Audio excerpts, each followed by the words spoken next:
சீனனோ மலாய்க்காரனோ இடைத்தேர்தலில் ஜெயிக்கணும்னு சொல்லி இந்திய தலைவர்கள் ஒத்துமையா ஆகிறது முக்கியமா அல்லது கொள்கை அடிப்படையில் சமுதாய நலன் கருதி நம்ம ஒத்துமையா இருக்கணுமா? போன கேகேபி எலெக்ஷன்ல மாய்காவும் டிஏபியில் உள்ள இந்தியர்களும் கை கோத்ததை நம்ம பார்த்தோம். சிலவங்க இதை ஒத்துமையா பார்த்தாங்க, பல பேரு இதை அரசியல் லாபத்துக்காக செய்யற கண்ணோட்டத்துல பார்த்தாங்க. டிஏபியில் உள்ள இந்தியர்களும் மாய்காவும் ஒத்துமையா இருந்து ஒரு சீன கேண்டிடேட்டை ஜெயிக்க வைக்கணுங்கிற காரணத்தினால பல பேர் கோவப்பட்டாங்க.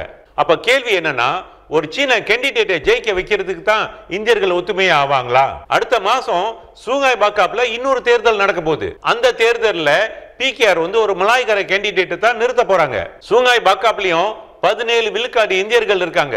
ஆக இங்க பிகேஆர் இந்தியர்களும் மாய்காவும் மறுபடியும் ஒத்துமையா இருந்து ஒரு மலாய்க்கார கேண்டிடேட்டை ஜெயிக்க வைக்க போறாங்களா? நான் இப்ப சொன்ன விஷயத்த சில பேர் என்ன இனவாதின்னு சொல்லுவாங்க.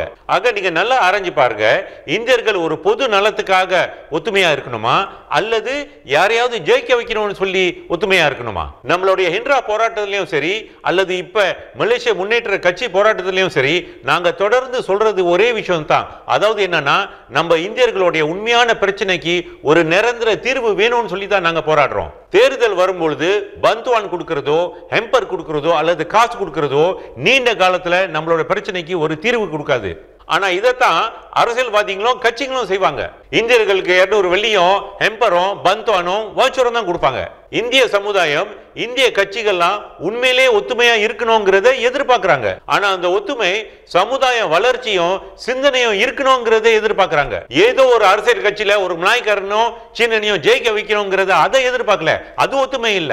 இந்திய கட்சிகள் ஒத்துமையா இருந்தா தான் அரசாங்கம் புது புது கொள்கையை உருவாக்குற அழுத்தத்தை நம்ம கொடுக்க முடியும். இது வரைக்கும் அரசாங்கத்துல இந்தியர்களுக்கு ஒரு ஆபீஷியலா ஒரு கொள்கை கிடையாது. 67 வருஷமா நம்ம மண்டைக்கு அடைஞ்சிட்டோம். ஆனா இது வரைக்கும் இந்திய சமுதாயத்துக்குன்னு ஒரு கொள்கையை அரசாங்கம் அமைச்சு கொடுக்கல. நீங்க ஒரு கேள்வி கேட்கலாம், நான் மந்திரியா இருக்கும்போது நான் என்ன செஞ்சேன்னு. நான் ஒரு பார்லிமெண்ட் மெம்பர் கிடையாது. அந்த காலகட்டத்தில் நான் ஒரு அரசியல் கட்சியும் கிடையாது.